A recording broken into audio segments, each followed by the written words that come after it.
how did this idea come together? I look for any excuse to leave the studio. After 22 years of hosting a show, I will jump at any opportunity. I will shoot a whole show from your basement in D.C. I will go anywhere. I just want out of that studio. So what happened was shortly after President Obama announced in December that there were talks about establishing relations with Cuba after 53 years, my head writer, Mike Sweeney, said, yeah, he just said casually we should go to Cuba, and I jumped all over it, and we mobilized, we scrambled, and we got it together as quickly as we could. And so when you got there, what was it like? I know you didn't go there as a reporter investigating human rights abuses, but did you have government minders at all?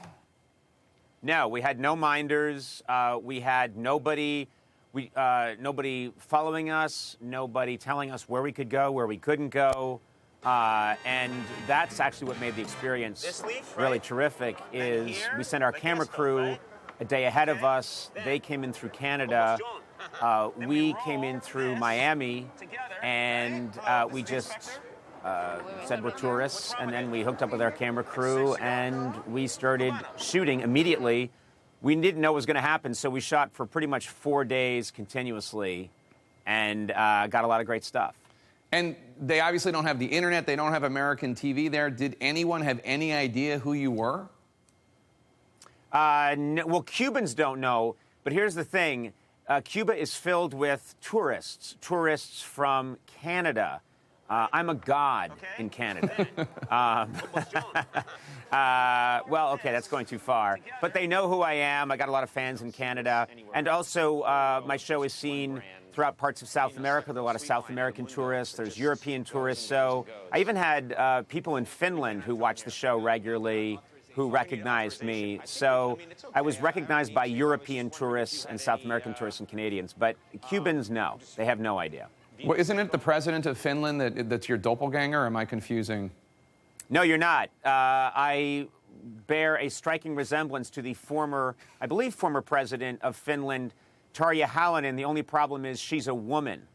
And that's sort of bad news for both of us. Bad news for Tarja, bad news for me. So you obviously didn't go fully staffed. How were you able to bring the late-night presentation to your show? What are viewers who tune in tonight, what are they going to see? What you're going to see is a show where we do a lot of improvisation, and not just in my talking to people and making up comedy on the spot in situations, but we literally improvise a talk show set. We found a street that looked pretty good to us. I asked a cafe, could I borrow a table and a chair? They said yes. There were 4 women, young women, playing salsa music in a band in a restaurant across the street. I said, would you ladies be my talk show band? They said, sí, which means yes. And then we found a guy who was willing to be Cuban Andy.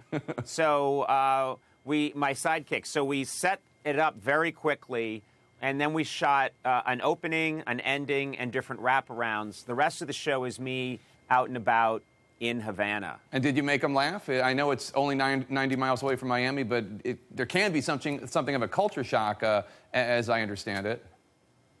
Yeah, they really did. I think when I behave like an idiot, it's a universal language. And so I did not want this in any way to be snarky or me being cutting about their culture. I wanted to go, and in a lot of my remote segments, the joke is on me. I'm the fish out of water, and that's really the spirit that I wanted to bring to it. I wanted to have kind of a sweetness to it. So I went, and you can see them throughout. Everywhere I went, when I'm behaving like an idiot with this orange pastry on my head, and my skin tone, it looks like I'm sickly, they just start laughing. And I think, to me, that's the greatest kind of diplomacy. Is, don't go in as like the scary imperialists. Send Conan in first so that they can ridicule me, and it softens up any of the tensions that might have been there.